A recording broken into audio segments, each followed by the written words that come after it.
Welcome to Horrify.world's Madness Marathon. To celebrate Halloween, the Horrify.world crew has made the Madness Marathon Halloween calendar. Every day we open a door, and behind every door is a recommendation for a free horror game that you should play.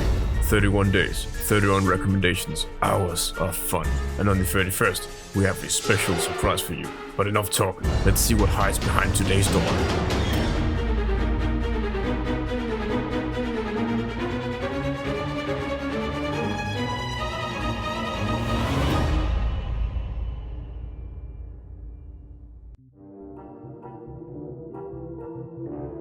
I've never given that Don't Starve game a fair shake. Something about the art style has always put me off, and it's a shame because I hear good things. And after having played The Devil Haunts Me, I can see how this top-down, like boy survives in a forest genre of horror games can be really powerful. In this game, you're some kind of like child-sized human being and you find yourself alone in the forest with nothing but a cabin for shelter. The only direction you have is that there are tools at your disposal and a bar at the bottom that shows your energy and your current stores of water, meat and wood. We step outside the cabin and we are immediately assaulted, albeit in a pleasant way, by the sound of our wind chimes. Around our house is a white line, which we don't know what means yet, but we will soon learn all about. At this point, The Devil Haunts Me seems quite simple, right? We start collecting the things we need. A little water here, chop down a tree there, shoot some game and bring it back here. And we spend energy doing all of this, which we can replenish by sleeping in the bed in our cabin, which will also fast forward the time to the next day. Here is the thing. Our resources are finite. There are only so many trees, so much water, and only so many animals around. And every time night falls and time advances to the next day, we expend a portion of our resources. And it seems to be that winter is coming, because we seem to eat more food and use more firewood day by day. We seem to be on some kind of floating island, and we find these bridges that we can repair with wood. And if we budget our resources right, we can spare the wood and we can repair them, and we can then gain access to more islands which we'll need, because like I said earlier, resources are finite, especially game. But something is wrong with the game.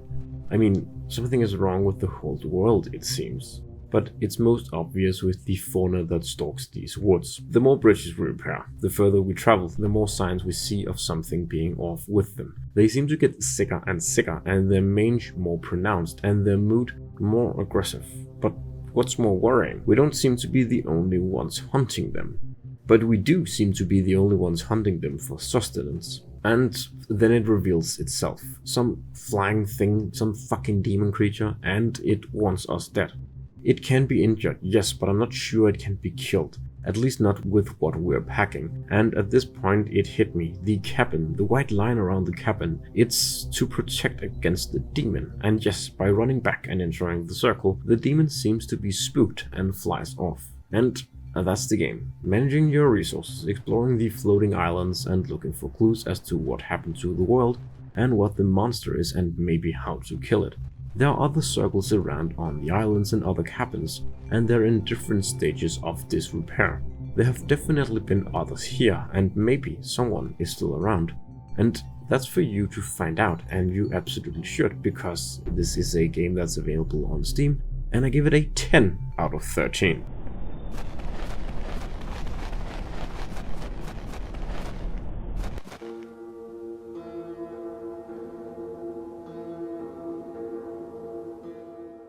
I hope you've enjoyed this video, and I hope you've enjoyed the game in the video.